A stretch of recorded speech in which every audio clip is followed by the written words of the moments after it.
থেকে উঠে আমাকে জানি খুব বাজে লাগছে, বিধ্বস্ত অবস্থায়, কিন্তু একটা জিনিস দেখাবো বলে আমি মনে হয়েছি, মানে ভিডিওটা করছি।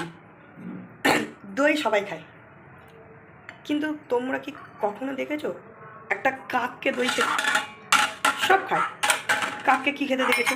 মাছ, মাংস, ভাত, সব কিছু। আমাদের বাড়ির কাক খায় দই।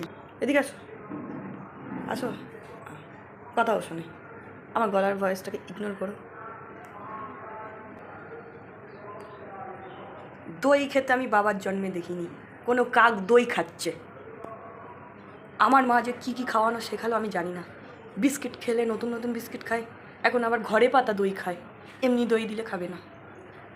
দেওয়ার কারণ হচ্ছে আমি হাতে দিলে হাতে মাঝে মাঝে কামড়ে দেয় ওর খেতে ইচ্ছা না করলে। তাই জন্য আমি নতুন টেকনিক বার করেছি, এরকম বড় হাতা খুন্তি নিয়ে ওকে খেতে দেওয়া। কাদের বাড়ির কাক এরকম করে অবশ্যই কমেন্টে জানিও।